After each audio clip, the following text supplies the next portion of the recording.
Good evening from Emerald Hill Skies. We're broadcasting from the outskirts of Louisville, Kentucky. My name is Doug, and welcome to tonight's adventure with our RASA 11 telescope. We are so glad you're here with us, joining us. We are looking forward to pursuing a little bit more on the Hidden Treasures list, book by Stephen James O'Meara, a list of 109 objects that are not found typically on the Messier list or the Caldwell list. Maybe some of them are in that Herschel 400 list. Remember, we've caught up everything we can on those lists, and we're now pursuing this list by Stephen James O'Meara's Hidden Treasures book. Just going to check and make sure that we've got our audio working here. I'm going to just try to see, how do I do this here? Just to make sure that our channel is live. Here we go. Check this audio. Just gonna check it. Yeah, okay. Welcome to Pete Gallup. Sounds like you're in the Isle of Wight in UK. 3:30 a.m. What in the world are you doing? You are wild, Pete. Welcome. I've looked forward to having you someday on the same broadcast. I've enjoyed watching your videos and have learned from you, and like to welcome you here with us. Azray, good to see you again, and let's get going. I'm going to try something different tonight. I'm going to try, if we need to look at a planetarium software, I'm going to try using Stellarium tonight. I might regret it because it takes up the whole screen, it seems like. I can't seem to figure out how to get it into one little window like Starry Night Pro Plus. So we'll just do the best we can. You can see that tonight we're using a RASA 11. You can see it there on the side there. It's sitting inside of a Pier-Tech Tele-Station 2 observatory, and you can see it's resting on that adjustable height pier that Pier-Tech also has manufactured, designed and manufactured. We're happy for it to be here tonight. Our clouds are kind of sneaking in and out some tonight. You can see them kind of basing themselves there along the horizon.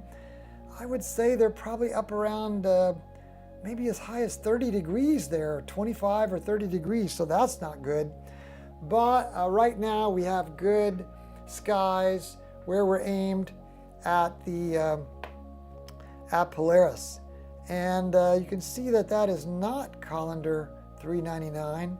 So we'll just put something here, welcome, and get going here. We've got our list here in Deep Sky Planner. And what we do is we refresh based on the altitudes of objects that are up right now. And the first object that Deep Sky Planner is suggesting I want to see is at 52 degrees altitude. It's the open cluster NGC 189, and it is in the Hidden Treasures list, object number 1, X1. So we've already linked to our scope, so we'll just say salute to that object. And in Stephen James O'Meara's book, it is object number 1, so we're happy to find it. And you know, in Steve O'Meara's book, we're happy that he's got these objects listed here in the top, big, bright, and beautiful, exactly where they should be, with big headlines in the top. Let's see, we should be aimed at the cluster right now. I'll tell you what, let's do a plate solve just to make sure that we're aligned. And this is our first slew, our first movement of the scope. We don't do any kind of alignment, star alignment like you do with most telescopes. We just do a rough movement to the proximate object, and then we use this technique called plate solve in order to find the object. You can see it was quite a bit off. It was 0.91 degrees off, and what it'll do now is it'll align that and hopefully match our real view with the view that it had in its catalogs, and it'll bring this object right up there in front of us, X1, and the Hidden Treasures uses the name X for its objects. X1 That's NGC 189. Now, what we'll do is we'll use our deep sky image annotation, and it'll show us 189 is actually down here. So we're a little bit off, aren't we? Wonder why that is. We did not slew directly to it, but certainly that that is close enough to be able to see it down there. I'm going to make sure that you guys are seeing that, yeah. And I don't think we really have to do any kind of live stacking to observe this object. Just curious why it didn't zero in. I think one more time I might just try to slew to it and see what happens. See if it brings it a little bit closer into view. It is not. It thinks it's aimed at NGC 189, so we're just going to let it think that for right now. The coordinates for NGC 189 are evidently here. Okay, so let's read about this for a second. Let's see what we got here. Stu, you've changed your last name, Stu Know-It-All. Nice to have you here, Stu, with your new name. John, good to have you here. I think you have an observatory, if I remember right, New Mexico. Oh my goodness, JM, you have done inflation-adjusted coffee for tonight's stellar journey. Thank you so much, JM. What JM has done is he's figured out a way to click a super chat gift there in YouTube where he's observing this live stream, and he's just sent $6.50. I want to tell you guys that any money that comes in, we are giving it directly over to 2 Afghan families that have had to evacuate from the country next door where they were living as refugees, and they've been expelled from that country back into Afghanistan, where now they'll have to live in a less than best situation. And JM, thank you so very much for being willing to give some toward coffee. We're going to pass that directly to these Afghan families who have a lot less to live on. They're actually living outside in the cold, and anything that comes in we give directly to them. Stu, good to have you on from New Zealand. I know it's the afternoon there. Clouds are in for you, Azray. Oh, I'm so sorry to hear about rain. And it looks like, Azray, you might see rain as well. Let's look here at this cluster. I'm just going to glance at it. Yeah, it is exactly the cluster that we're looking at, where you see my arrow in the lower left-hand side of the screen. And NGC 189, Steve O'Meara says it's not only half magnitude brighter than NGC 381, which he's been talking about here, it's more condensed, has greater surface brightness. So let's put this in our title down here. This is NGC 189.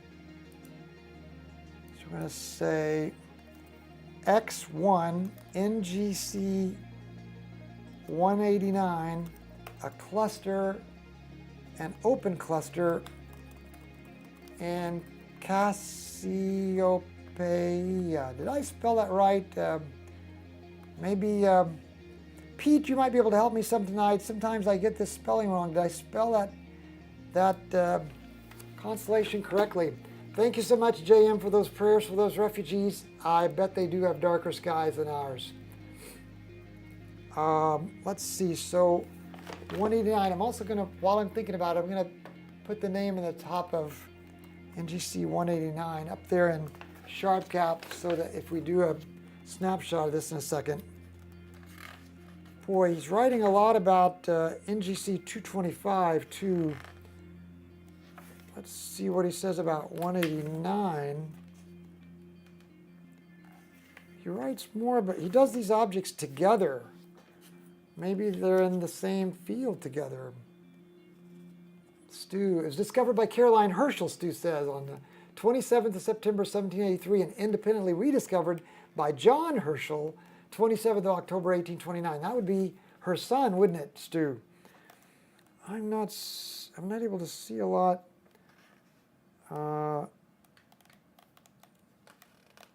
Too faint for Caroline. what in the world? I'm not seeing where he's writing at 189. It seems to be that he's put 189 and 225 in the same write-up, not only because Caroline discovered them on the same night, but as Caroline's description of 189 suggests, the best way to find 189 is first find 225, which we did not do. You'll find 225 just 2 degrees northwest of, I don't suppose that 225 is in this field. I don't suppose so, because that would just be too cool if we happen to have them both. Let's do the deep sky image annotation again. There's 129 and 189, but not 225, sadly. So we don't have them in the same field. And this is at full view with our RASA 11 and that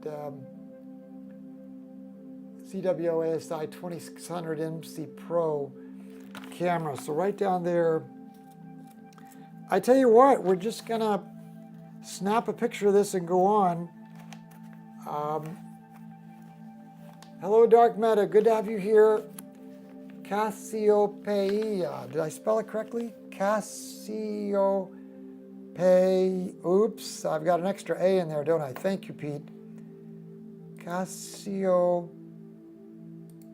Let's take that A out. Cassiopeia. Okay, there we go. Thanks for watching my back on that, Pete. All the way from the Isle of Wight. Is that right? I didn't mean that to be a pun. Isle of Wight. No, Wight. Isle of Wight. My goodness, thank you for getting up in the middle of the night, Pete. I don't know how you would do this. All right, so we're going to snap a quick snapshot of this. And we're going to have to remember it's down here in the lower left. You know, I would say this, to me, this open cluster is not quite as tightly packed. And it's such a dense, star-rich field, I'm not sure that I would have seen it exactly the way Caroline did. We're just going to quickly add our session here on 928, and we're going to 929. We'll just put it here until maybe 01 a.m. And I think this is session, I've got to look this up, maybe 88 or something like that. I'll look that up and verify that. And in these notes here, we're just going to say X1 NGC 189 really didn't seem as tightly packed to us, but was still beautiful, just a bit harder to discern from the star-rich field around it. You know, plenty of stars around it. But I like that Stephen James O'Meara has included open clusters in his list, because I do think sometimes they are overlooked. All right, we're going to run this again, and then we're going to go to object 2, which is NGC 225, sure enough. So we're going to slew to that next, NGC 225. It's X2, object 2 on Stephen James O'Meara's list, and I think it's going to be a little better here for us right in the middle, if that is indeed it. And let's do a plate solve real quick and make sure we are looking at it. So you know what plate solve is doing. I mentioned a while ago, it's taking a picture through the scope and comparing it to the pictures it has on file. And then through the magic of SharpCap's software, it's looking at how it can sync those images. And if the telescope's not quite aligned correctly, then it will actually move the telescope. It's only 0.03 of a degree off. It'll move the telescope to match. And then what we can know is that right here in the middle of the screen, right there, should be the exact object that we wanted to view, which was NGC 225. And sure enough, right there it is. Now we can see them both in the same frame, right? There's 189 up there and 225 here. So I really think it is better to go to X2 first, NGC 225 first, and that way we're aligned correctly to see 189 up in the upper right. just like Steve O'Meara now told us after the fact. I just went in order and should have read ahead, I guess. Okay, so let's get image annotation off and take a look at this cluster. Again, I don't think it's as tightly packed. It's kind of like up here.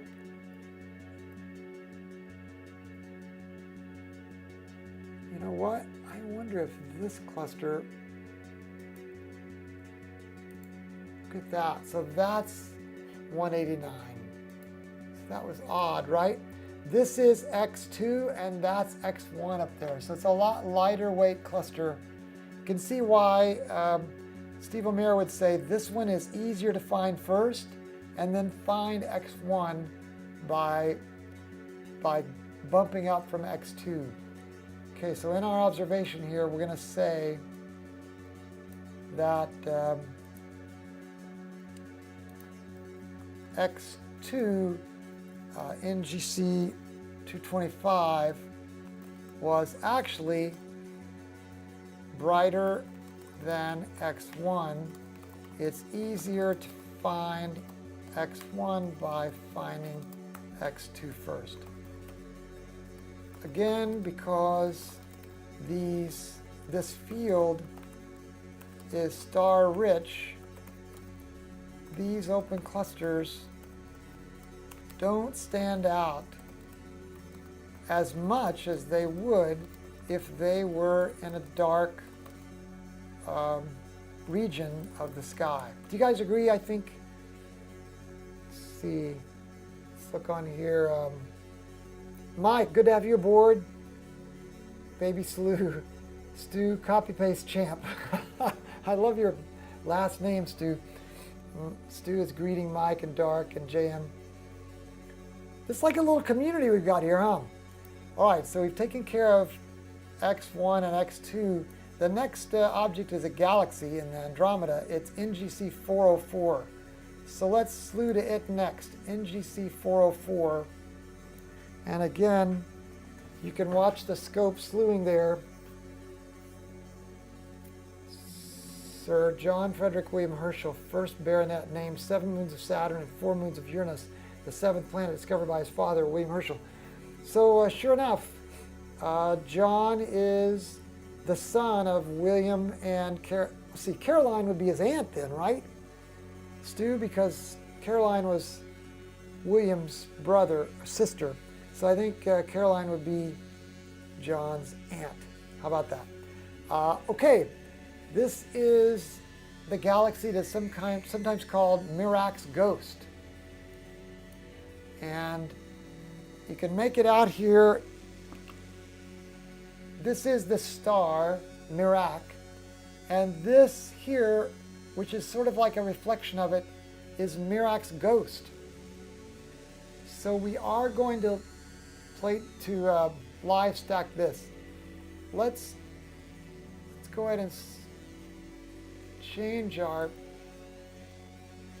exposure to 20 seconds. Oh my goodness, look what that did. It just caused the entire screen because we somehow, when we changed the exposure, it went over to the new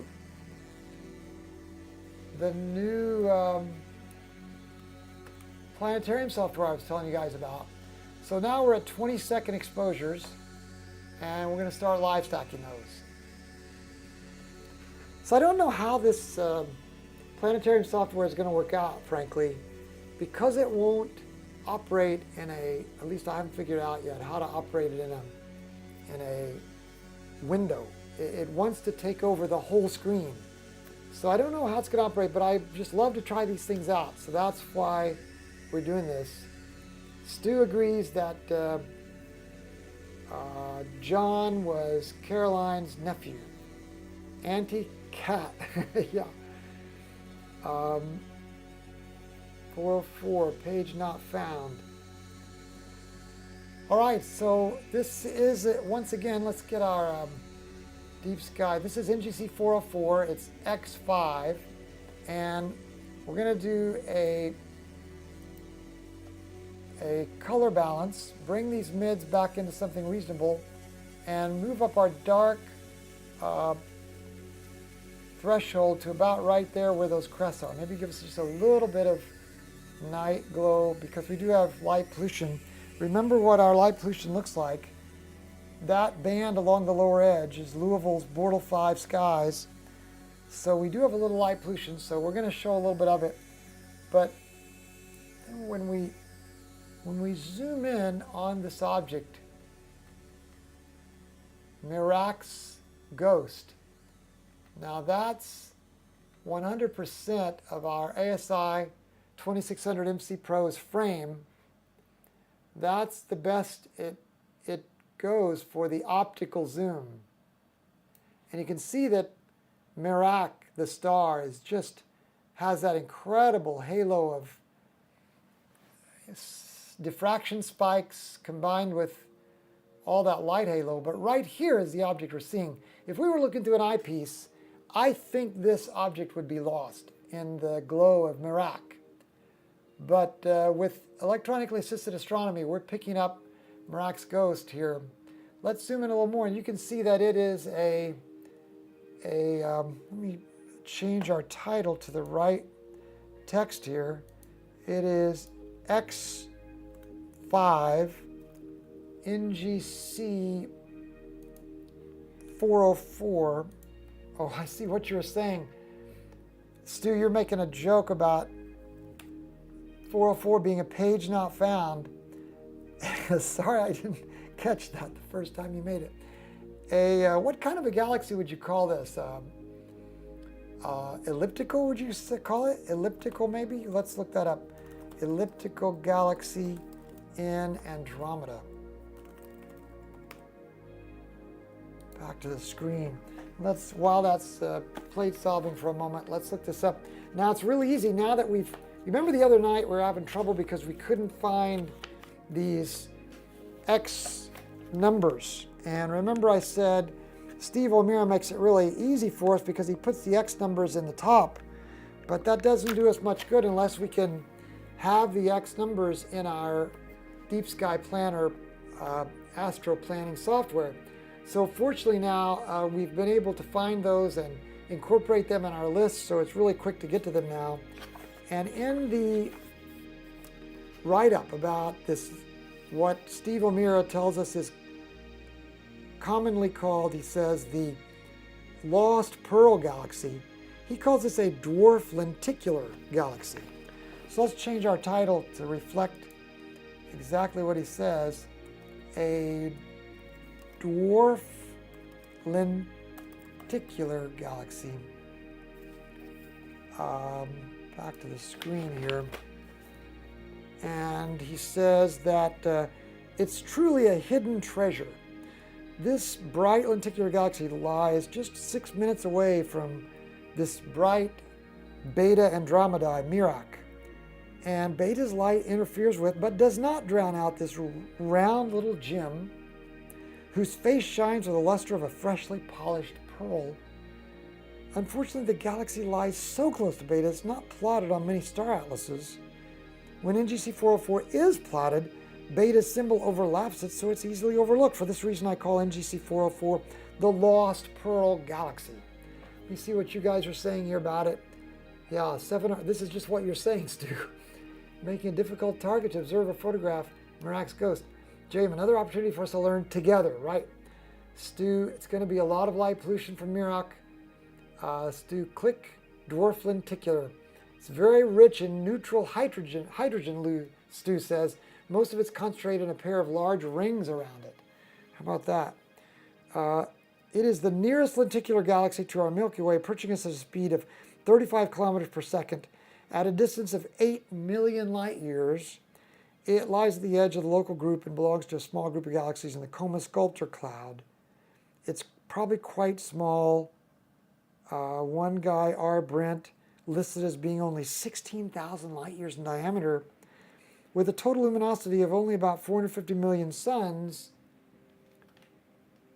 And another guy, N.A. Tikhonov, and his colleagues reported with the Hubble that suggests it's about 11 million light years distant, and the size of its disk perhaps is as large as 65,000 light years, but It just looks like a roundish kind of blob, doesn't it? Its small bulge contrasts well with the surrounding dust ring. Yep, see that dust ring around it. And this guy, the third Earl of Rosse, Ireland's Lord Rosse, believed he had resolved it into individual stars. Was this an illusion? Perhaps. Only recently has the Hubble, with a 94-inch superior mirror, performed such a feat. Many observers have found NGC 404 by chance, including me, he writes. Seeing such an unsuspected glow so close to Beta Andromedae causes immediate alarm. The mind wants to dismiss it as a ghost image, a phantom glow, but this phantom glow does not change its position relative to Beta when the telescope is moved. So that's why some people call it Merak's ghost. Milky smooth texture. Boy, he writes a lot about these objects. Now, Steve O'Meara sketched this object, and there's his sketch. So you can see it looks quite a bit like our screen image here. This is at 7 minutes, which is our goal. So we're gonna push on. But now you can say you've seen a ghost tonight. In our live stream tonight, you've seen a ghost, and it is Merak's ghost. So I'm just gonna make sure that we put the correct NGC number up here in SharpCap before I save this as seen. All right, so I just want to make sure that we bring in, if we can, Pete, feel free to jump in. If you've observed Merak's ghost before, tell us. You got up at 3:30 in the morning to be with us on this live stream, Pete, and we want to make sure we bring you in. I'm just gonna scoot over our observation software here, Deep Sky Planner. I'm gonna say we've seen a ghost, Merak's ghost, around 16 million light years away. NGC 404 looks a bit like a polished pearl with a dusty halo. And then I'll put in parentheses O'Meara, since that was his phrase. I'm going to cite him. We could make out companion stars, though they might be in the foreground. They could just be like accidentally arranged, but look at how we can see these companion stars here. I'm going to just use the digital zoom to zoom in on this. Right there, it's really pixelating badly so far in digital. That's 279%, but look at these companion stars. I just have to wonder, with the way those look, if some of those stars aren't something associated with this lenticular galaxy, but who knows? I also see some image being thrown out, it looks like, almost like a spiral. Dwarf lenticular. The pigpen object. Peanuts character with dust cloud around. I love that idea, JM. The pigpen object. Stu, join the club. Kazi, good to have you here. We're glad to have you. Stu says, in 2018, a possible satellite designated Donatello was identified. Donatello is a dwarf spheroidal galaxy. Might not be a companion star. You are right. Let's go, if we can get there, out to Google, and let's just Google this real quick. This is NGC 404 Hubble image, and see if we can find something. Look at that. So there's the Hubble image, and you can see the dust glow is more pronounced, but I wonder if this is one of those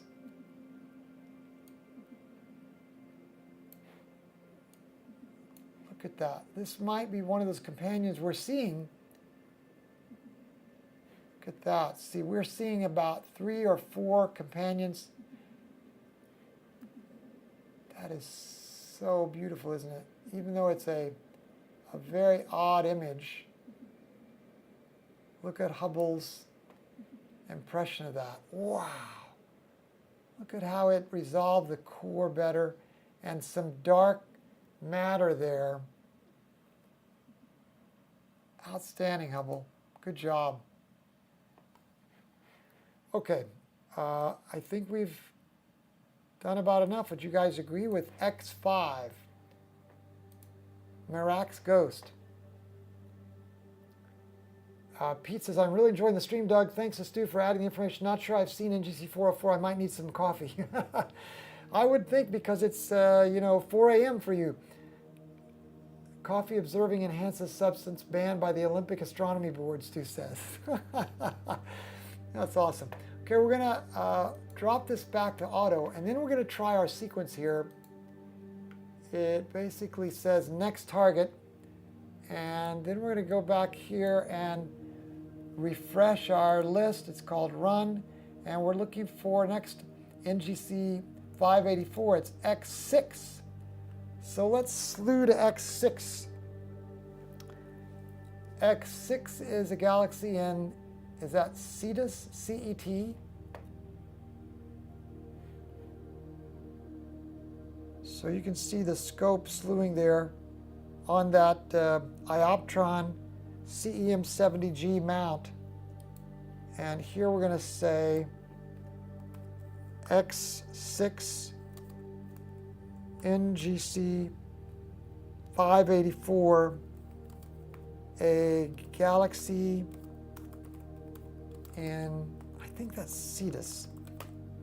But we'll come back and correct if I'm wrong. You guys let me know if we're wrong there. And Nat wants to know the name, see, with this sequence we have. So we have to put the name in next, 584. Is that correct? 584? Yes, 584. Then when we click OK, it takes care of plate solving for us. And it also changes the exposure for us after plate solving.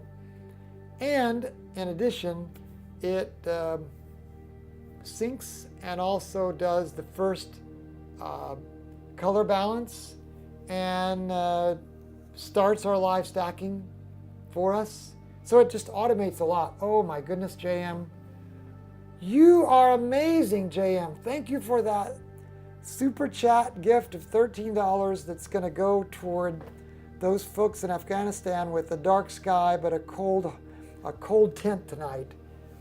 Coffees for Afghan families. Bless your heart, JM. Good observations, Stu. I guess in a way JM did that, and it, sure enough, included Pete in that super chat. JM, you're amazing. Mike, it's funny that Cetus is a smaller constellation than Pisces. JM says, yes, so satisfying to see mechanics of a slew. It's awesome. All right, it does look like we are looking at something magical in the middle of the frame here. Let's move our blacks over so we get a little bit darker sky. And look at that object. It has something companion there beside it. Now this is at 140% already. But look at that little companion thing, whatever that is. I'm going to change, oh, the name is already set because of our new sequence here. Let's take a look at this. X5, right? No, X, what was the X number of this? X6. X6, NGC 584, the Little Spindle Galaxy. It's a lenticular galaxy. Let's go ahead and add that in the title so we can learn these terms as we go. A lenticular galaxy. Now, you know what I've been told is that astronomers, we use the name lenticular when we can't figure out what else to call it. In other words, it's not spiral, so we're going to call it lenticular. It's a stunningly small and deceivingly bright lens-shaped galaxy riding on the back of Cetus the whale. It is a fine example of how a tiny galaxy with a moderately faint list of magnitudes is quite easy to see. Boy, it is polishing up there pretty well. Tell you what, let's go ahead and zoom in on it a little bit more digitally so we see a little more of that structure starting to form up there. Look out here, there's some little faint fuzzy right there too.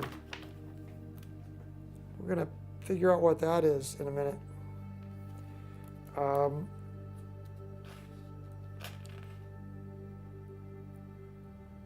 William Herschel, the object's discoverer, cataloged as a Class 1 object, a bright nebula. In comparison, he classified the previous hidden treasure, NGC 404, in Andromeda, a lenticular system. The apparent reason for this discrepancy is the intensity of 584's bulge. Note, too, that Herschel saw it as a round object and not elongated. A member of the Cetus Aries cloud of galaxies is quite large, spanning 93,000 light years. What are you seeing on it, Stu? 60 million light years away. It belongs to the NGC 584 group. Oh my goodness, Pete. That is so nice of you, Pete. In the middle of the night, you too are throwing in some help for those Afghan refugees. This will be combined with the $104 I think you guys did last time we observed. We'll put this together with it and pass every bit of this along that we get from YouTube. We'll pass every bit of this along to those, to that refugee, to those two refugee families. Stu is naming the other NGC objects, 596, 600, 615, and 636, that belong to this group. So we might be seeing other galaxies too, Stu observes. J.M. recalls the term lenticular from the ufology community to refer to the clouds that look like flying saucers. There you go. I like that. It's distant. Now, Stu had it at 60. Steve O'Meara has it at 76. I trust Stu a little more because his information is a little more up to date, I bet. It's 10 times further than NGC 404, and NGC 404 has a total luminosity of only 450 million suns. NGC 584, this X6, has a total luminosity of, listen to this, 17 billion suns. Boy, 17 billion suns. Let's put that on our observation. That's incredible. So we're going to start our observation of this. X6 NGC 584 has a combined luminosity of, did I say that right? 17 billion, not million. B like Bravo, 17 billion suns. In sun we trust, in Stu we trust, right? It's so bright. 60 million light years away. 60 million light years away, according to Stu, the copy-paste champ. Haha. That's 20 megaparsecs. Stu, thanks for helping us learn these terms. Okay, we got about 2 more minutes. We try to do 7 minutes on each object, and then we vamos. It's listed as an elliptical galaxy, but evidence is growing that it's a lenticular system. So NGC 584 is one of the most luminous bulges known. In a classical sense, elliptical galaxies have a bright nucleus and a featureless envelope. Boy, look at that little companion out there beside it. Let's see. I wonder what that companion is. Maybe it's... You know what this might be out here? This might be 596. Let's put the deep sky image annotation. Shoo. 584 here, 586 here. I wonder if we jump back out. 596 is here, and 600 is here. Look at that. This is part of this group that you're identifying, Stu. I learned parsecs from Star Trek. That's awesome. Stu had originally identified that the 584 group has 596, which we can now see here. Look at that. It also has, Stu identified 600, which we can now see here, ever so faintly. In fact, it's so faint, it just looks like a little swirl of a mist, but it looks like a barred spiral. That would be so interesting if NGC 600 is a barred spiral, because it's beginning to look like that in the frame. And then 636, I don't think we've got. No. The deep sky annotation doesn't identify 636. But our object of interest right now is 584, which is X6. So let's turn off this deep sky annotation here. And we're at 7 minutes, so we're gonna have to move on. But how interesting this little object here is. What do you think that is, gang? Fuzz indicative debris cloud, maybe a gas cloud. Mold. You know what I think we should do? Let's go look at 584, NGC 584 Hubble, and see if Hubble has a picture of 584. And see if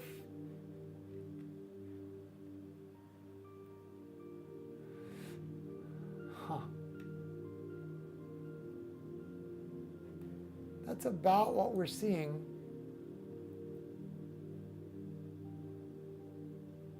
But I don't see maybe that little thing is this perhaps. So maybe it's just a star. Interesting. Now let's try going to, quickly, let's try going to Stellarium and see how this works. I just want to experiment with this. Let's bring back our observation software and finish this observation. We saw a faint companion or two in the group. I think that dot is a star in front. That blue dot in the picture, I think you're right. Stu, good job. Whoops. Rats. That just eliminated it. Maybe I can say, I'll go up here under observed and say ignore for a second, observed. And then run this again. And let's go back and get 6 again. 584, because what we want to do now is try show chart. Now it minimized our deep sky planner, but look at the way it's trying to show that. Oh, it's trying to show this in Stellarium. Not very successfully, I bet, but let's try it. Well, look at that. Do you think? I don't think this is viewing anything. Do you guys? So it did not appear to work, did it? On the other hand, look at this. Look at this up here. This actually. Where's my mouse? Where's my mouse? See, Stellarium has lost my mouse. So I don't know if Stellarium's going to work, gang, sadly. I wanted Stellarium to work because it is a free program, but for our purposes, it's just not cooperating, is it? Well, we know we tried. Anyway, look over here. That looks like it's trying to show where our RASA is, but there's no galaxy listed there. Tell you what, let's do. Let's use the finder and let's look for NGC 584 in Stellarium. Yeah, see, we weren't in the right part of the sky. And now it's not showing us NGC 584. Yeah, I don't really think I'm going to like Stellarium. Will you guys forgive me if I just exit out of this? If I can even get out of it without a mouse. How would I get out of it? Because it has taken away. Maybe I can come down here and say close all windows. Yeah. Let's just get rid of Stellarium and forget it because it's not working for us. All right, let's do our save exactly scene. So, just a star. Marty Andre! Aren't you in Amsterdam, Marty? Just a star. Marty, you'll be happy to know that Pete, who's observing with us, is on the Isle of Wight, off the coast of UK. So he is also up in the middle of your night. JM, should have crossed my toes too. Be like Steve O'Meara and cross your eyes. JM, the black abyss of void space. Azray, open Stellarium in a separate window. I tried to get it to do that. Azray, that's a great idea. Yeah, Stu says I got rid of Stellarium years ago. JM, good suggestion, Ray. But I didn't know how to do that, opening up in a separate window. Marty says he is in Amsterdam. So Marty, meet Pete. Pete, Marty, you guys are at least on the same continent, kind of, sort of. All right, we've saved this image. So let's go to the sequencer and say new next target. Let's get back to our observing software if we still have it. There we go. There's Deep Sky Planner. And let's also go to our next object. And now let's say only the objects that we haven't observed and run that. So now we're going to go to 7, an open cluster in Cassiopeia. Oh, Marty was in London yesterday, so you might have, for all we know, flown over the Isle of Wight. Azray, if you get a moment, tell us how we would open Stellarium in a separate window, because we in a sense did, didn't we? Okay, back to our screen, and it's pretty ugly. This object is going to be named NGC 659. NGC 659. It is X7.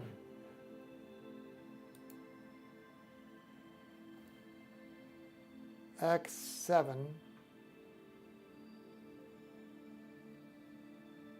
Marty trotting the globe, now joining us in trotting the universe. That's right, JM. Pete says hi. So what we're doing is plate solving here, and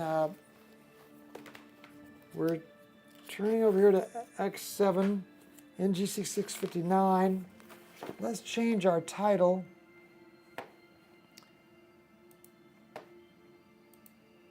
X7 is NGC 659,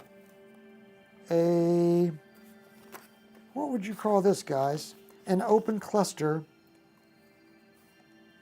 An open cluster in Cassiopeia.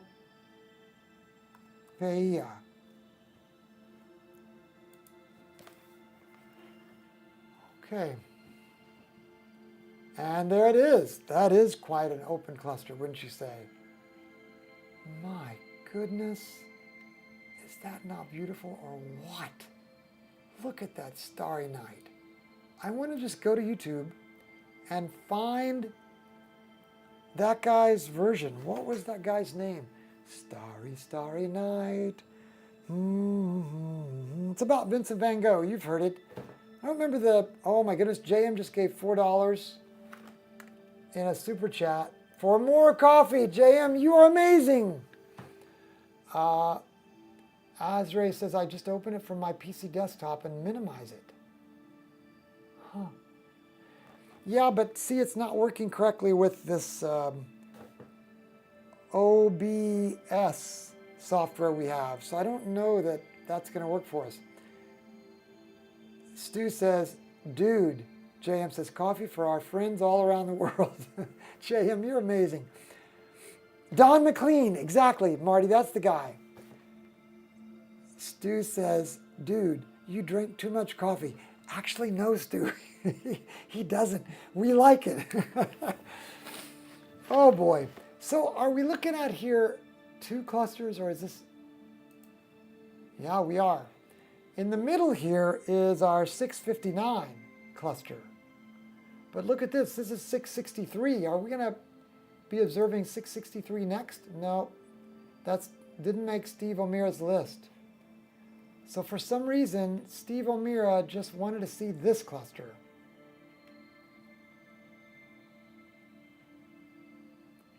And it is beautiful, admittedly.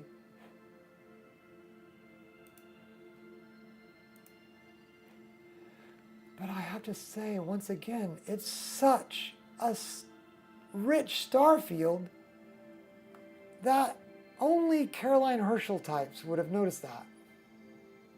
Stu's going to tell us who discovered it. Yeah, OBS is what we have to use to stream. Marty, I think I was with Doug when he drank his only cup of coffee ever, and I don't think he remembers. It was in a Crimean Tatar shanty on the Crimean Peninsula in 1990, right, Marty? 1990. JM, it's a laundering front for charitable work, Stu. Shh, or the ruse is up. JM, you got my number. This is so great. You guys are amazing. This is a beautiful cluster here. This is what we're supposed to be observing. Let's see what Steve O'Meara says about this. Oh, let me change the name while I'm thinking about it.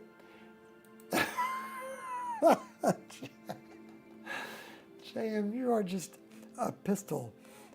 This is 659, NGC 659. Do we already have that name? Because of the new naming thing in the sequence. I can't believe you said that.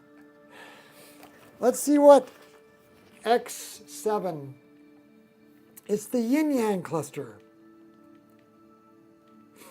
Or so Steve O'Meara named it. He says it's a famous W asterism. Oh, in the constellation Cassiopeia, the famous W asterism. 5 open star cluster forming an incomplete 2-degree wide circle around a diamond of roughly 7 magnitude stars. He names all the clusters. Star cluster 659 was discovered by the great Caroline Herschel. It's not a sight that would take your breath away. See, that's what I was saying. Shining at 8th magnitude, it is a gasp of dim light in his antique telescope. The cluster can be spotted in binoculars, though only with difficulty. It's barely enough contrast to distinguish it from the Milky Way background. That's just what we were saying.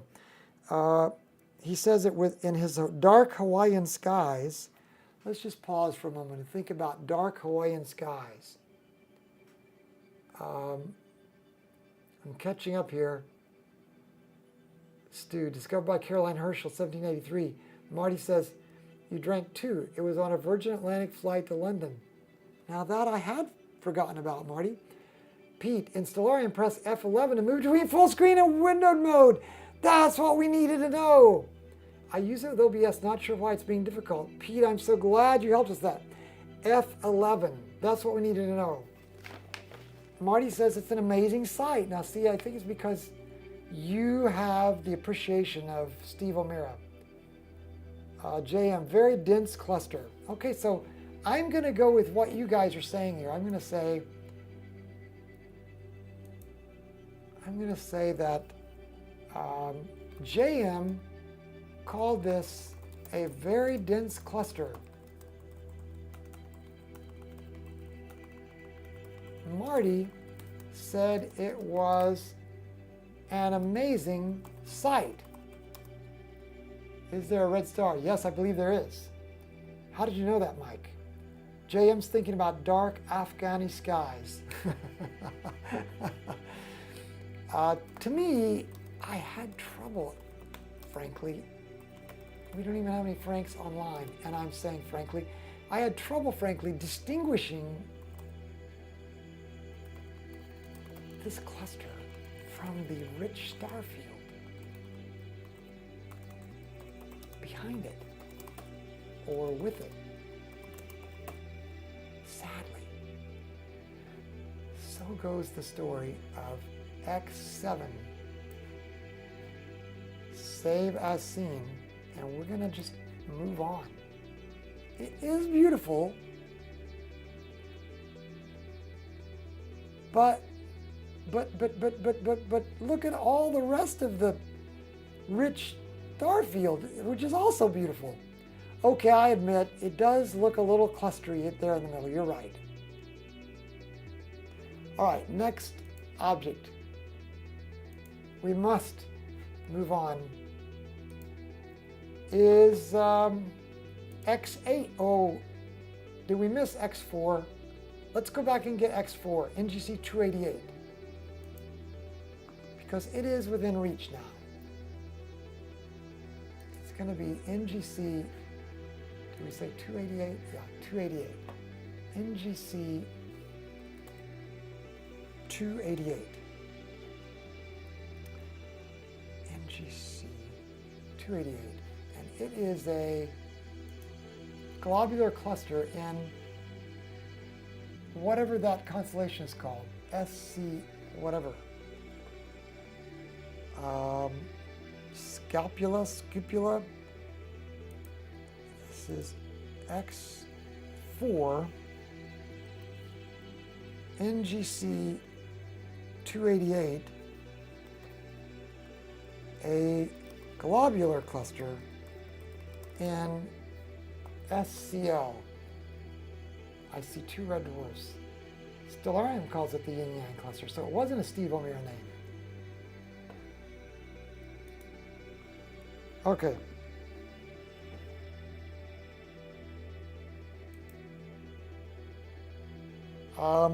X4. Boy, it's so easy to find these now that we have those NGC. I'm sorry, those Stephen O'Meara numbers. Sculptor is the name of the galaxy. Sculptor. So let's go back to our title and get this right. We got to learn to spell all these constellations. SCULPTOR. Sculptor. Thank you, Stu. NGC 288, much nicer to look at. Well, we're going to see here in a second. Oh, I see what you mean, Azray. It is. It's going to be a nice, bright little bunch of stars in a dark field. I think that's going to be so much better. Good call, Ray. It's dim enough and low enough to cause consternation over whether it's a ship worth raiding. Where does he get these phrases? Well, it is. While it's true that Sculptor's brightest stars shine between 4th and 5th magnitude, they're not as low in the sky as some northern observers might think.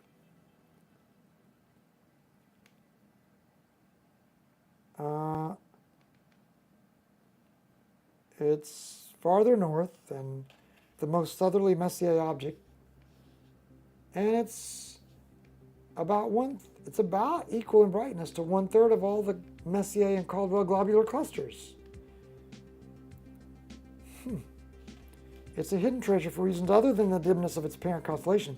The globular is simply overshadowed by one of the southern sky's greatest attractions, the oblique spiral galaxy, NGC 253.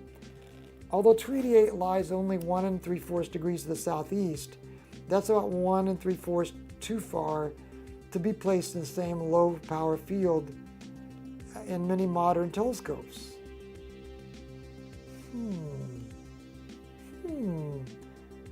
From Hawaii, let's think about that. Oh my goodness, isn't that beautiful? Look at it.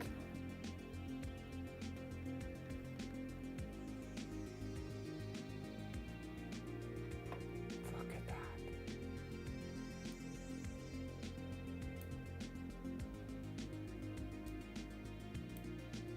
Wow.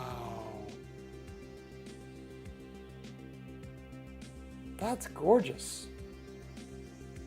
I think the reason I like this better is because look how much easier it is to pick it out. It just stands out, doesn't it? I mean, you look at that and you say, now that's a cluster. Now granted, it is globular. And you guys know the difference in globular compared to open. The globular is actually like, I mean, you might as well call it like a galaxy without a core. All these stars are very close together. They're traveling through the night sky close together. Maybe it used to have a lot of gases around it. It used to be maybe a gaseous kind of galaxy. One of the few the Herschels didn't claim is described by John Dreyer in 1888. JM, I'm watching on my 55-inch 4K TV in the living room and standing mere feet from it. ASRAE, approximately 29,000 light years away, so that's pretty close to us. Very mysterious, JM says. It looks like bioluminescence in the seawater surrounding Hawaii. Get us back to Hawaii, JM. ASRAE, how many seconds are the subs? 20 seconds. 20-second subs, ASRAE. Marty says, wow. ASRAE, tightly packed stars. Yeah, I think to me these are tighter. If we go into 100%, there we are. But let's go in digitally now and look a little bit more. There are lots of stars that we're not really seeing at optical zoom. It is, I think, more tightly packed. Okay, so let's do our little observation here. X4 NGC 288 was a globular worth visiting. It stands out from a fairly dark sky, like a bundle of green Christmas lights. 29,000 light years away, as Ray said. I learned what globular was tonight in this context. Stu says, see the Hubble photo. Okay, we'll do it. Bump it to 45 seconds and see it then. You know, I don't think that time helps us as much, Azray. I think, Azray, you're accustomed to astrophotography, but remember, since we're live stacking, we're taking 20-second exposures and averaging them out, and we're getting the effect of a 45-second photograph. So I don't think with an f2.2 scope that we need 45 seconds. I don't think I've ever shot 45 seconds of anything. But maybe I'm wrong, you know. I tell people all the time I'm an explorer, not a guide. So I could turn out to be wrong for sure. But there's never been an object ever in the sky that we haven't been able to find with 20-second subframes. And it's only been 5 minutes, you know, but at 7 minutes, I think we'll see even more. Let's say Hubble NGC 288. And the other reason why is I think with live stacking, we won't see quite as much immediate effect with this. Boy, look at the Hubble image. You know what? There's not that much difference between the Hubble image and our 11-inch scope. I'm joking. Stu says worth a try. ISO is the gain, JM, and we're at 100 ISO. Azray does more astrophotography and often does 3 to 5 minute subs. But see, our 6 minutes of integration is now equal to a 5-minute sub and more, because we're averaging subframes in this live stacking approach. So it is different than astrophotography. But yes, the Hubble image, oh my goodness, look at that. The Hubble image is to die for. Omira says it has a boxy shape. I'm not seeing the boxy shape. except in the Hubble image in the box. 27,500 light years. Its diameter is about 104 light years. So that's kind of an oddball. It has a retrograde orbit traveling at 305 kilometers per second, 39,000 light years from the Milky Way center. And there's some bickering about its age. Age battles in the galactic halo are of vast importance. Knowing the age of globular clusters in the halo sets time constraints for the origin of the halo and the start of the collapse of the galaxy. So there you go. So this is X4 on O'Meara's list. A beautiful, beautiful globular cluster. Love it. And we'll save exactly as seen. Yes, please image that one, Azray, and we'll look forward to seeing that in your AstroBin site.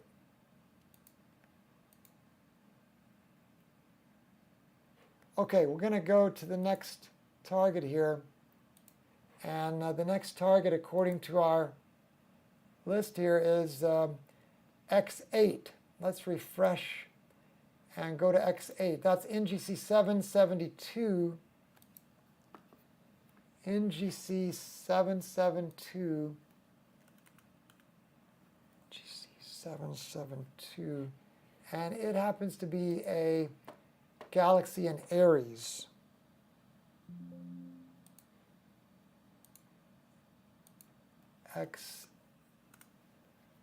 What did we say again? 8? X8.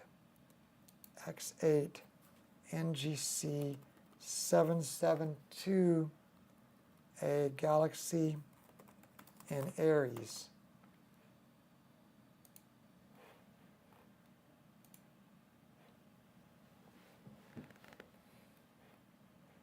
Okay, so, you know, I was sharing with you guys a while ago, we're using a RASA 11. It's 11 inches wide. It sounds like exactly the same scope that Azray uses. It's mounted on an iOptron CEM70G. Now, in this particular mount case, we also have a pier extender on top of this height adjustable pier from Pier-Tech. And the pier extender is the black cylinder, column-like cylinder that you see on top of the silvery-looking pier extender that the silvery-looking adjustable height pier. And that black pier extender gets our RASA 11 with this CEM70G right up at the edge of the observatory wall. So we can look at objects as low as, 3 and 4 degrees on the horizon in most parts of our sky. So it really does help. And then you can see the CEM70G there. And that's the RASA 11. That's the white part of the scope is the RASA 11. The black part of the tube is merely sort of a dew shield that keeps dew from settling on the corrector plate in front, because you see there is a glass corrector plate on the front of this RASA 11, and we've used a Octopi-Astro camera interface to attach our ZWO ASI2600MC Pro, and that glass corrector plate is a dew magnet unless you put a dew shield on the scope. And we're also running a dew warming preventer kind of thing by putting a band around that outside of the RASA scope. And you can see that band somewhat in this view. If you look very closely, you see the white scope, and then you see a band around the top of it there right before that black dew screen starts, dew shield starts. And that band is heated up, and that scares the dew off the corrector plate as well. Okay, back to our live screen now.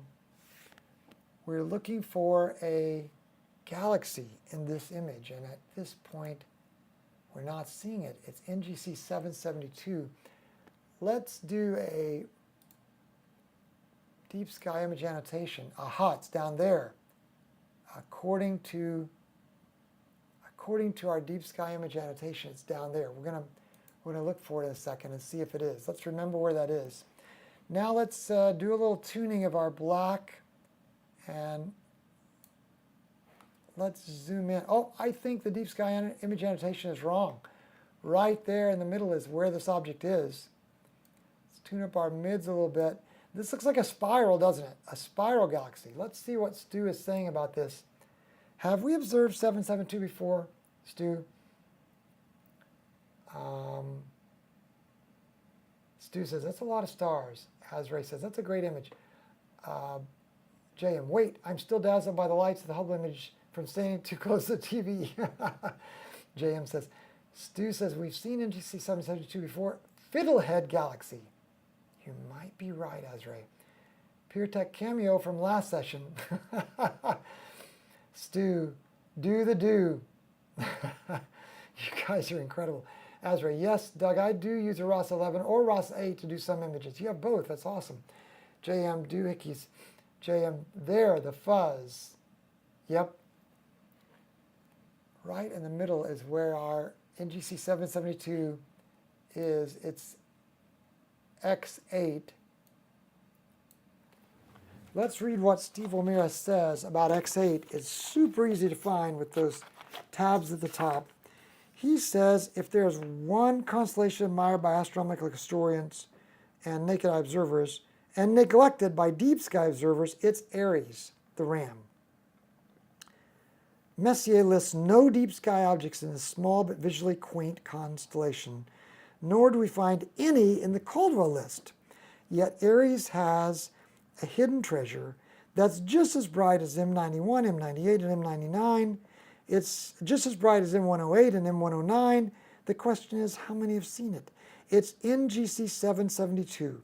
It's easy to overlook because it lies within an acute triangle of three extremely popular Messier wonders, M33, M74, and M45. And while it's nearly 3.5 times more distant than M74, it's only 1/2 magnitude fainter. If NGC 772 were at the same distance as that galaxy, it would rival M51, the Whirlpool galaxy, in visual grandeur. In high-res photographs, NGC 772 is a stunning early spiral system seen 37 degrees from edge on. Let's see if we can do a little better tuning here. Make this look a little better. What if we put it right there? Aha! Now we're starting to see that little arm being thrown out. Look at that. That's amazing. What live stacking and using these live stacking histogram bars can do for us. I don't know if you guys are seeing this on the, it's an unbarred spiral 130 million light years away. Good stuff, Stu. Twice the size of the Milky Way.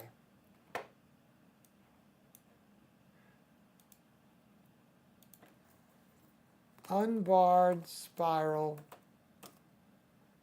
130 million light years away, twice the size of the Milky Way.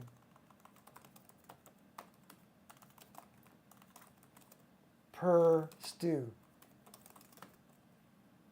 It looks like a teardrop. Yeah, I would agree. Or an apostrophe.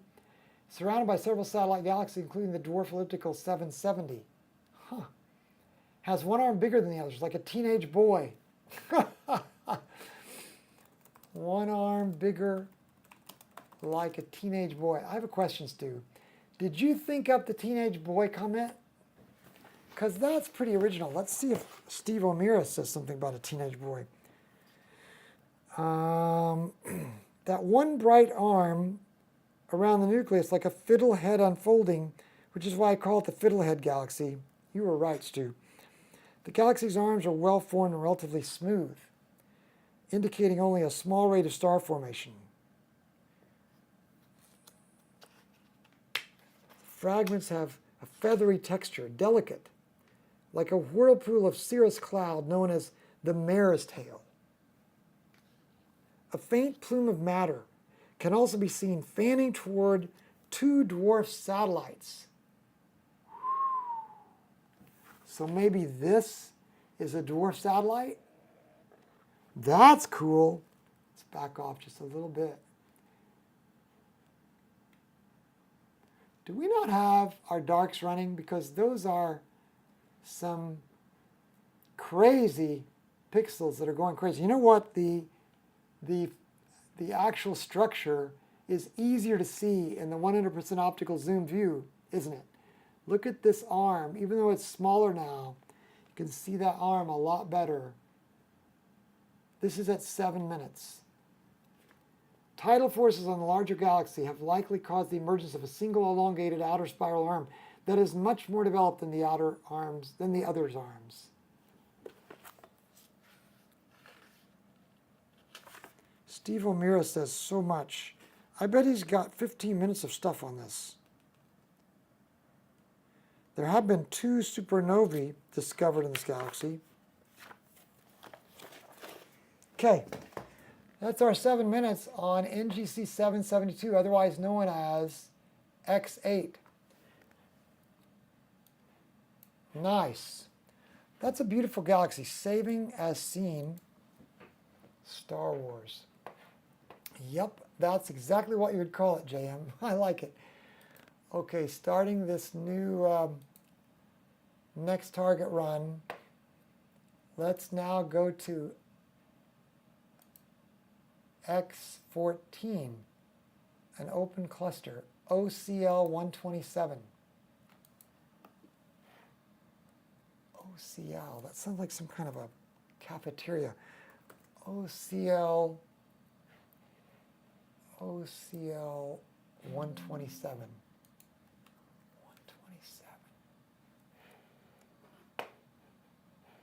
OCL 127. This is X14. Sounds like a experimental jet. OCL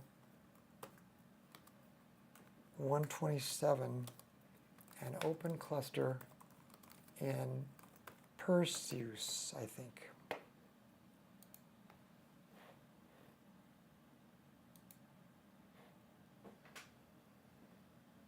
Bedtime for Marty. Thanks for being with us, Marty, all the way from Amsterdam. You probably get, no, I think Stu is probably farther away in New Zealand. Slew, baby, slew, JM says. Pow, pow, lasers. Oh my goodness. Look at us. Yikes. The open cluster just came into view, I have a feeling, with the slewing. My goodness. Look at those bright stars. The scope is still settling there.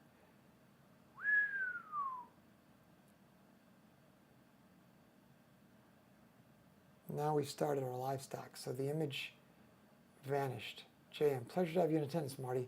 Hope to have you attend next session. Enjoy your jet settings, Stu says, Marty. Marty, good to see you again. Marty worked side by side with me across the office, across the little hallway from me for 9 years. I miss you, Marty. It's good to have you back tonight. Wow, that's incredible. Let's adjust this dark threshold a little bit and maybe back off the mids just a hair until we figure out what's going on here.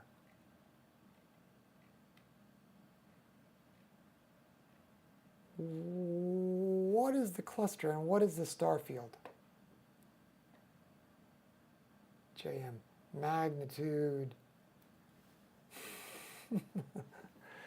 What are we looking at here, guys?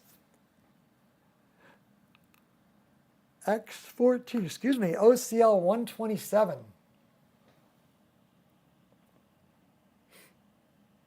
Okay, let's try this trick. We're we're going to try to go show chart and see if it opens up Stellarium.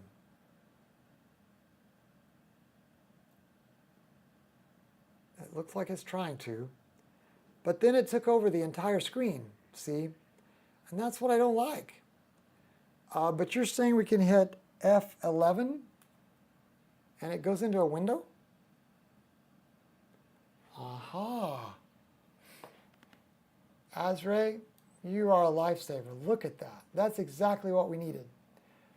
Let's make this a little bit bigger. Oh, rats. I just closed it. I was trying to find the corner to make it bigger, and instead I closed it. You guys. We're going to open it back up again. Let's try this again. Now let's see if it remembers that it was in a window. Nope. Azray, my next question is, how do you tell it to always open in a window instead of this full screen business? So F11. Now, without pressing the button, I'm going to do it like this and use this part. Let's make it a little bit bigger. And let's overlap it here so we can see it. And look at that. Now, I've never used Stellarium before. I mean, literally right now. Whoops, I think I just... Look at that. Is that Mir-Fac again? So what cluster would... How do we know? Where does it tell us what the name of that cluster is? There must be something somewhere. JM gives $2. You're awesome, JM. Thank you so much. Can't find it in Stellarium, Azray says. I go to my desktop and open the app. Gotcha. Stu, can't find it in Wiki either. What is its NGC number? I don't think it has an NGC number. Good job, Azray. Yeah. So we want to make this so it opens all the time in this window. Your little trick. Evidently, this is the cluster. And evidently, it doesn't have, and this is Mir-Fac. So, oh, I love this. Now we can toggle back and forth. Azray, thank you so much. This is what we needed to do. So evidently, this is the cluster. Let's back off a little bit and let's see what the Deep Sky Image Annotation shows it. Yeah, Deep Sky Image Annotation doesn't have it either. What are you pulling on us, Steve O'Meara? X14. Melot 20. Let's try to look it up that way. Melot 20. I'm going to add that in the title. Melot 20.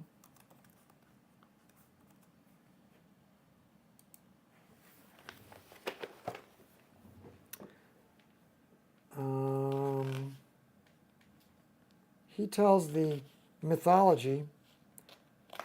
We're not going to go into all that. My goodness, he so talks a lot about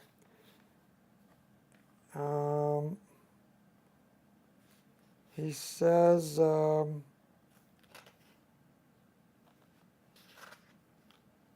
still trying to get to the discussion on this cluster. Today, we know the cluster consists of some 50 stars, splashed across 47 light years of space.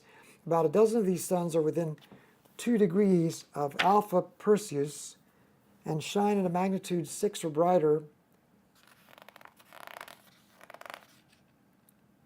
The Italian astronomer Giovanni Battista Hodierna, how do you say that in Italian?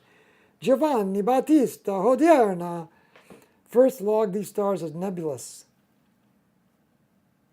Not seeing much nebulosity yet. And that's with 5 minutes, which is mainly why I included in the hidden treasures list. I look at the region is one of abject wonder because of all the stars he's talking about. the field one of the finest in the sky because of all the unique asterisms of stars, streams and lines.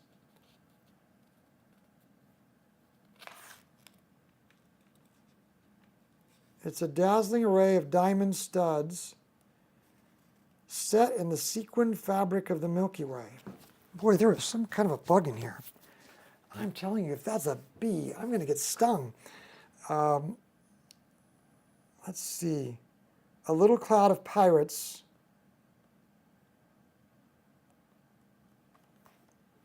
Many little ones. You got those two brighter stars. It's moving at 10 miles per second. It will take the group 90,000 years to change by 1 degree. Mere fact, the cluster's brightest member, right there in the middle, is a spectacular supergiant star of spectral type F. It has titillating color that has been described as brilliant lilac and ashy.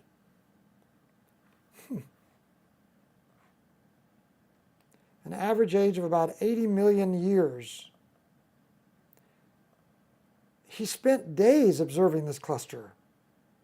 Countless hundreds of dim suns form all manner of geometrical patterns, loops, arcs, hooks, lines, angles, and other miniature asterisms. Huh. Just patterns. The virtual lack of any stunning doubles. The cluster is one of the true circumpolar clusters in the northern skies, never setting from the latitude of New York City. You got to hand it to him. The guy is quite an observer, isn't he? Lot 20 in Stellarium. I see. Doug can make my bolognese anytime. Stock 1. Italian Doug. Gaia Deep Sky Survey has 1 billion objects in its database now. Wow. Everything has an NGC number, Stu says. This evidently doesn't. All right, so there you go. We're going to save this exactly as seen. Wait, one more thing. Before we do that, let's see if we can find any nebulosity in this.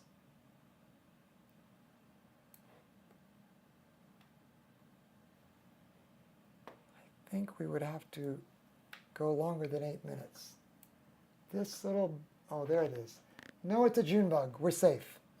I mean, unless we make the entire sky nebulous, I'm not seeing a ton of nebulosity. Are you guys? And we have to apply darks, so we're going to work on that in just a second. Let's save this exactly as seen. And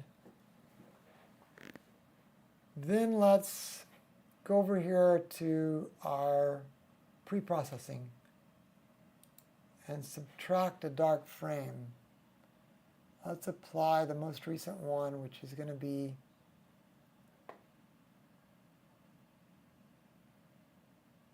July 6th. I'm not sure why it's not finding that. In the future frames, it'll take those little sick little bad pixels, it'll take those out in future frames. Okay, here we go. I gotta remember to figure out why SharpCap's not finding that dark automatically. It's supposed to find the most recent dark automatically. All right, now we are cooking. We have, this is a spectacular open cluster with mere fac right in the middle of tons of patterns.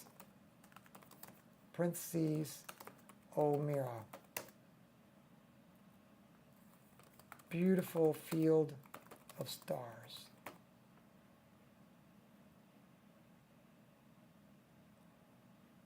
Just above the double cluster. Nebulosity. All right. we are in our last 30 minutes now. Our next object is going to be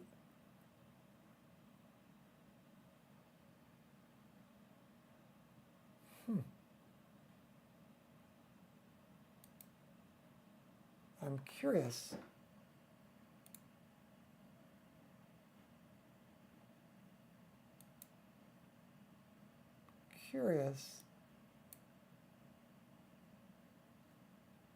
As to why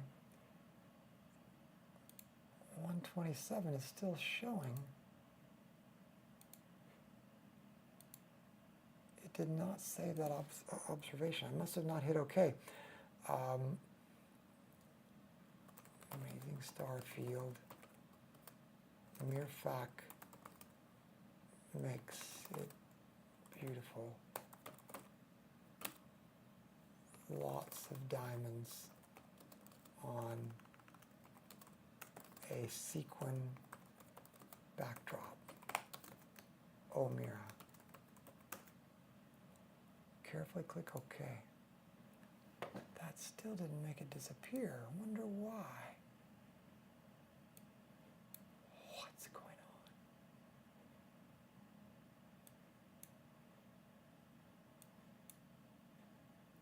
Observations.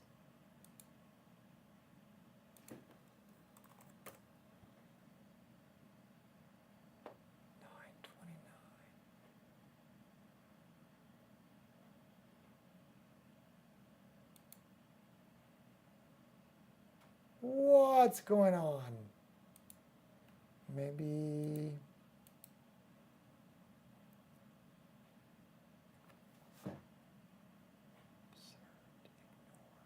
14. Okay, this is a mystery to me. Why?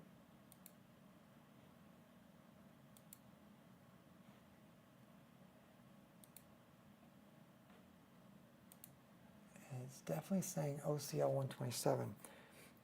Amazing diamonds on a bed of sequins. Beautiful patch of sky. Now if I click OK, duplicate key, you know what? I think something has gone awry with our deep sky planner here. I think what we're going to do is try to save that. And then we're going to close it and reopen it. Because something has gone awry there. This is disconcerting, isn't it? Bring her home, Doug. Yeah. Open up hidden treasures. Mark the observed. Oh, wait. First, let's find OCL 127.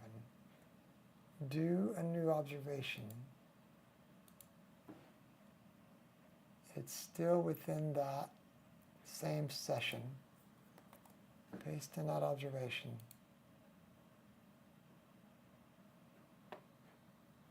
Huh. Now there are those observations.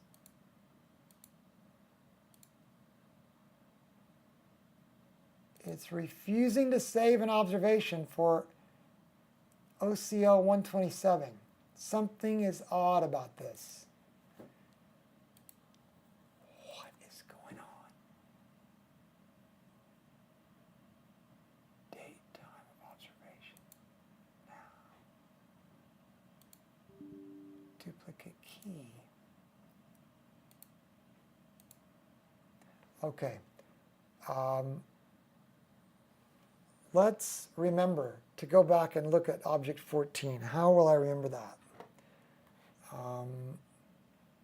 Because this is definitely weird. I'm just going to write down here somewhere. I'm going to put this in.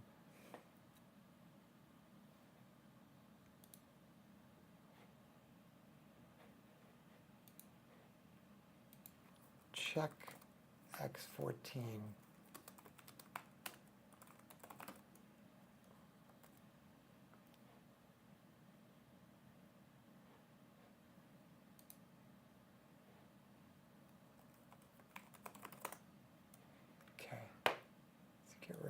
just make myself a quick note there, because something is awry. And it won't take an observation for that object, which kind of fouls things up. Okay, let's go back and say, show us only the objects that we haven't observed. And we're going to skip 14, and we're going to go now to 21, which is called Kimball's Cascade. It's of an unknown object type. How interesting. Oh, we have to reconnect to the telescope since we closed. Okay, slew. Kimball's Cascade. How interesting. It doesn't have an NGC, so we're just going to call it by its name. Kimball's Cascade. How interesting.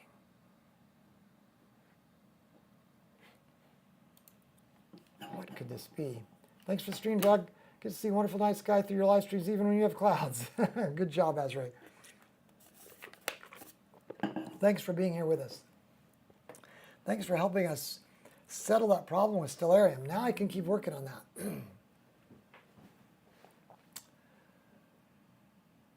What is Kimball's Cascade? This is so interesting.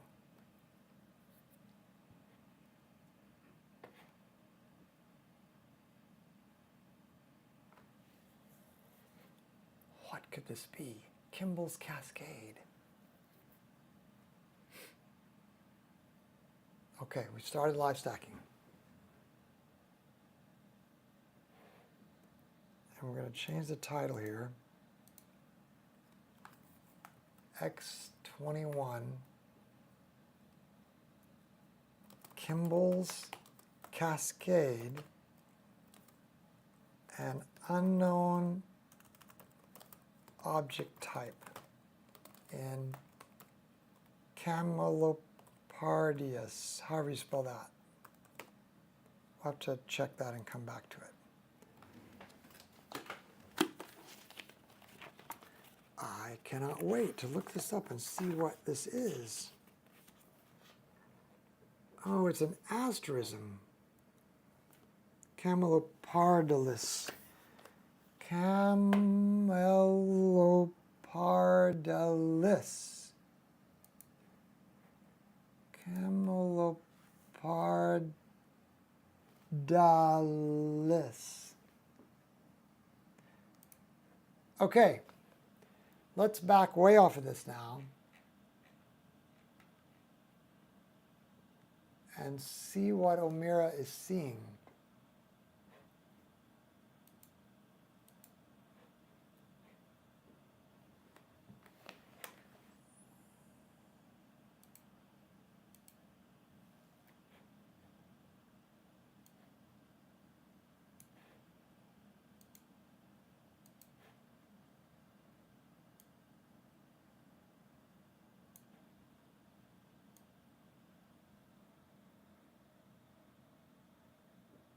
What in the world is he seeing?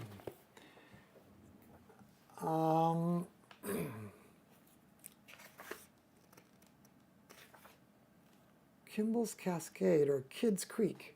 Kimball 1, an asterism. Yeah, Stu, you're right. Right. It's like a shape that he saw, but I'm still not seeing the shape that he saw. He says it...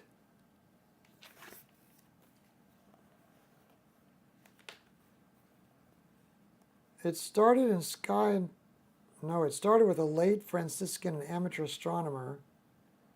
He was sweeping the skies above Saskatchewan when he noticed a beautiful cascade of faint stars tumbling from the northeast down to the open cluster NGC 1502, which is X23.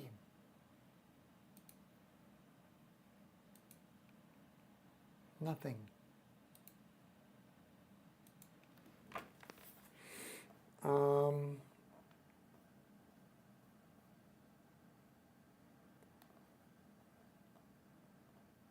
So Kimball wrote a letter of discovery to Sky and Telescope columnist Walter Scott Houston, who in turn popularized the find in his December 1980 Deep Sky Wonders column. To honor the discoverer, Houston later suggested the asterism be called Kimball's Cascade. He was shocked when he first saw it in binoculars because he said there was a totally unexpected gem, a celestial waterfall of dozens of 9th and 10th magnitude stars. Down it went 2.5 degrees before splashing into NGC 1502. Just not seeing it. Just not seeing it. Is this it? 4 stars? Surely not.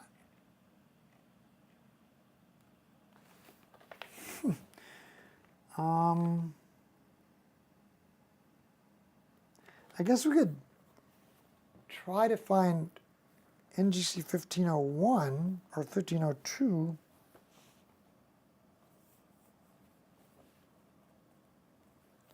He spends some time talking about why it went unnoticed. While many sources say that Kimball's Cascade has 20 members, that is highly subjective. In Kimball's original drawing, twice that many stars can be counted. What you see depends on what aperture you use, what magnitude limit you impose. First, locate the 5th magnitude star, Alpha.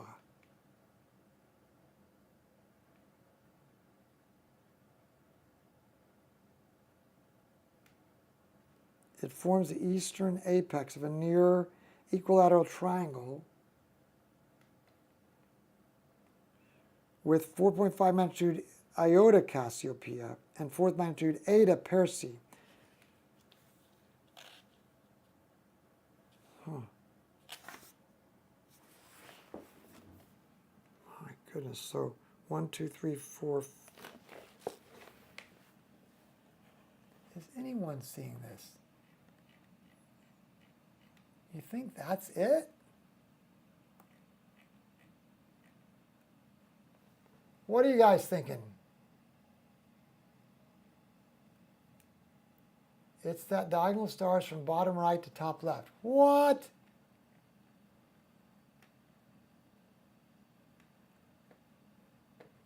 What? From bottom right to top left. You mean like this? I would have never. Or this. Zoom out a little, zoom out a lot. I see it 2P. It goes the whole diagonal. This,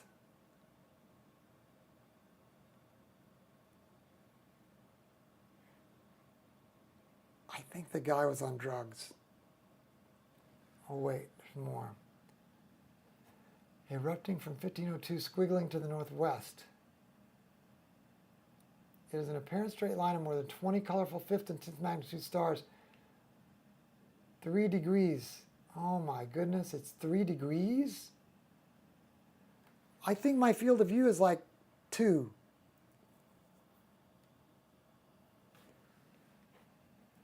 So we're going to have a hard time with this, aren't we? Let's stop live stacking, because I don't think that's helping us. And let's go back to like 3 seconds again. And let's set our gain on something like 300. Pete, you're still with us. Now,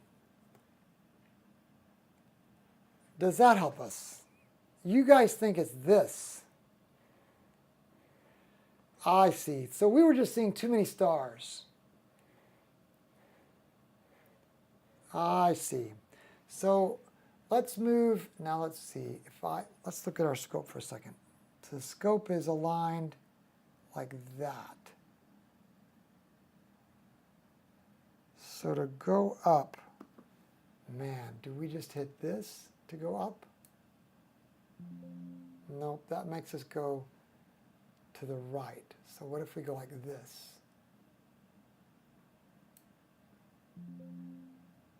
That made us go down. So this is making us go up. Yeah. Let's try setting this on 1 second. And let's put our gain on like 600. Okay. Now let's try to go up again.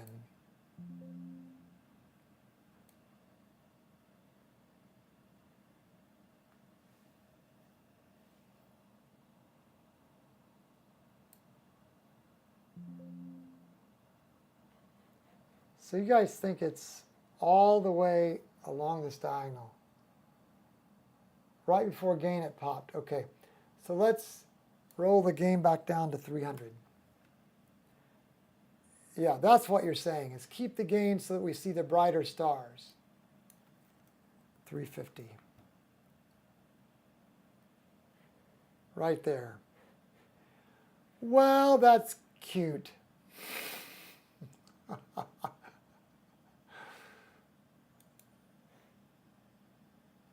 I see. So it's really beyond the field of even a wide field RASA. This is going to have to be a binocular object. Well, that's interesting. I'm not sure it's exactly what I would have expected, but okay, we're going to try this observation again.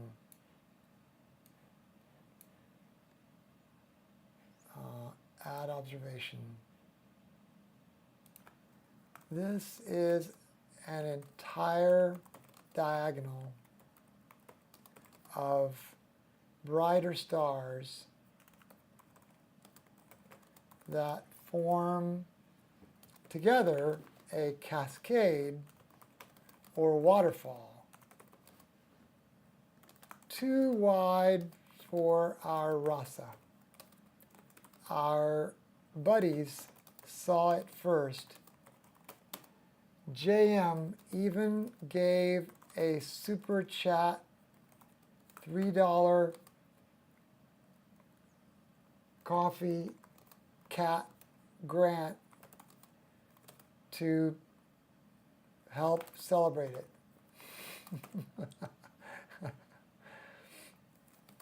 Actually, it's an asterism, merely.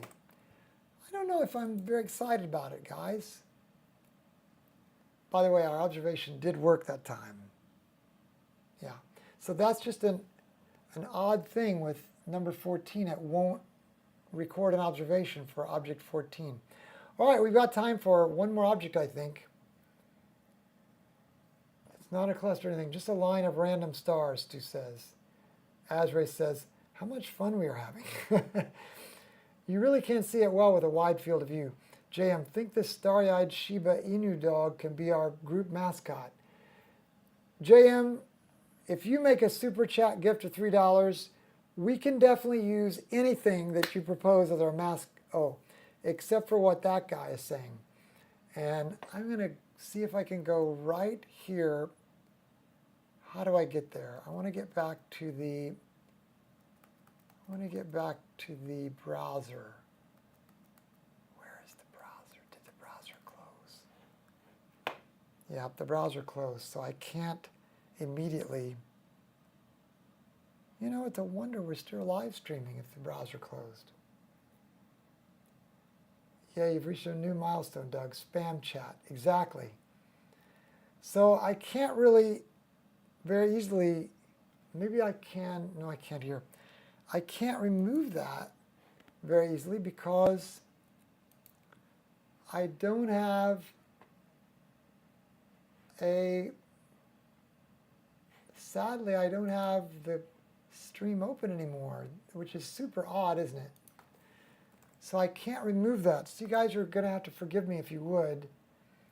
Just forgive me that spammer, and we'll remove it after the broadcast. How about that? Okay, our last object is going to be, we're looking at celestial stars, not porn stars. That's right, JM. Thanks. A planetary nebula. It's X22 NGC 1501.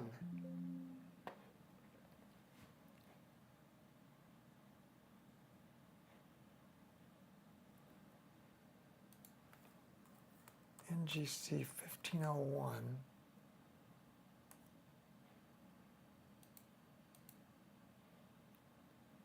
And down here in the title, we'll say X, what was it again? Which X number? 22. X22 NGC 1501, a planetary nebula in Camelopardalis. Camelopardalis. It's a great way to make me learn how to spell the constellations, isn't it?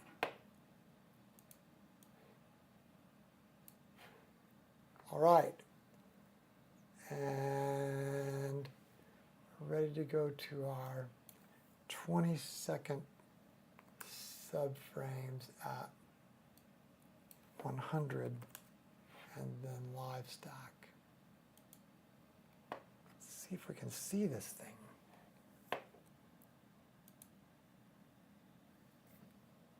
The Oyster Nebula. Camel's Eye Nebula. That's funny. If we keep chatting, it'll scroll up. That's a good idea, Stu. I've reported it, and YouTube will remove it. Yay, JM, thank you. 3,800 light years away. Oh, yeah, look. You can see it on the first frame. Oh, my goodness, that is beautiful, isn't it? Look at that. How did this planetary nebula not make the Messier list? It's beautiful. And man, our exposure is just right to be able to show it off too, isn't it? This is a great exposure. See how you can see the central star? Let's keep zooming in just so you can see the structure. That central star is the white dwarf that's illuminating all of this outer material that was jettisoned off of the original star. Oyster Nebula makes me hungry, JM says. It is a pretty color, all right. I'm not sure. Is it looking blue to you? Maybe we need to do another color balance here. Boy, our colors are having a hard time. Let's try pulling our greens down manually.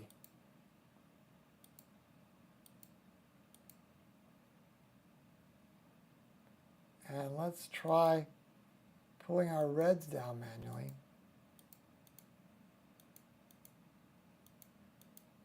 Boy, this is a hard part of the sky to color balance.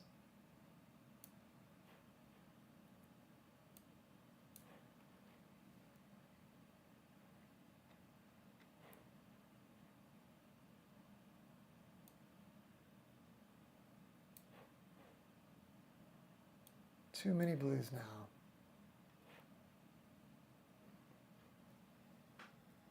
Stellarium has a nice image of it. The central star is a pulsating star, meaning that its brightness varies regularly and periodically. Planetary nebula makes such beautiful shapes in space. You're right, Pete. Man, it's got to be like almost 5:30 for you.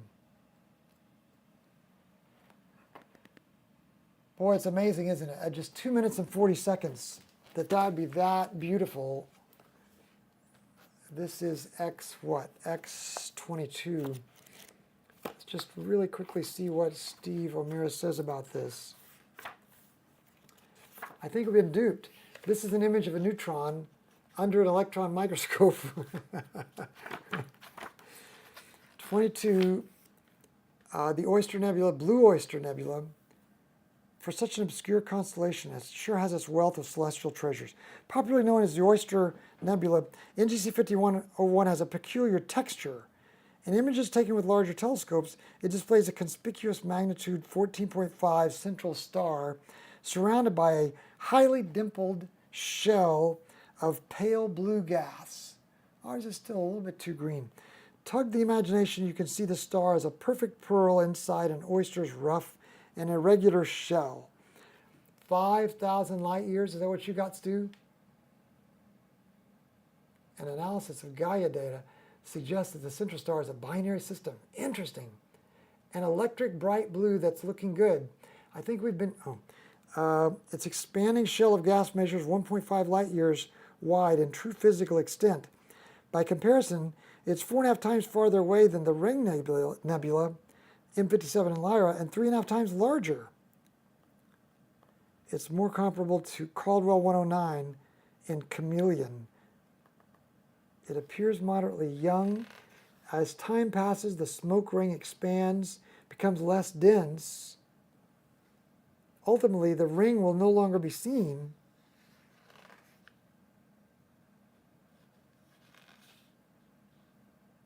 It's a Wolf-Rayet central star, very luminous, very hot.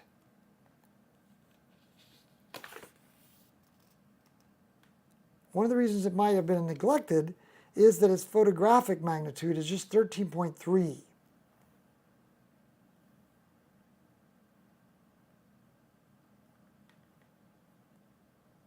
Curious body. Shadowy obscurity. Hard to find.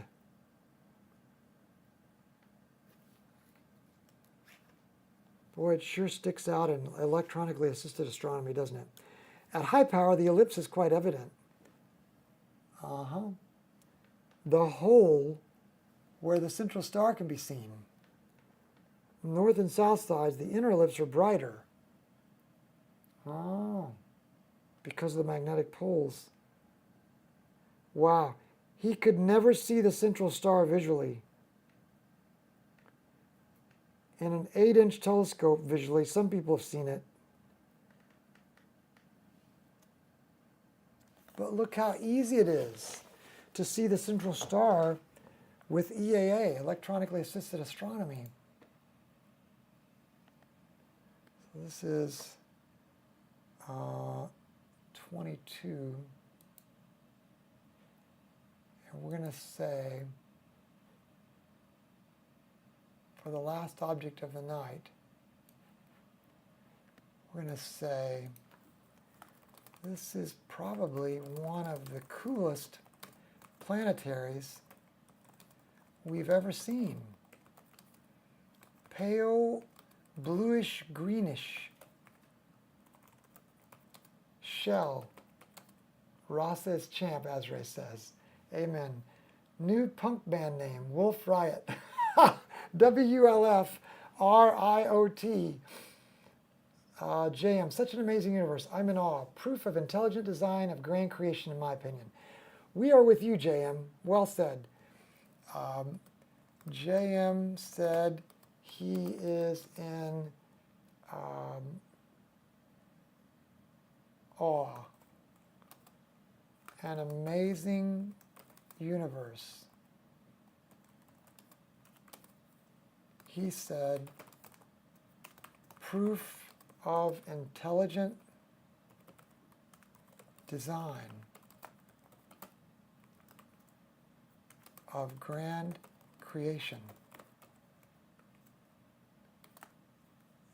Can't argue with that, and can't argue with the beauty of this object.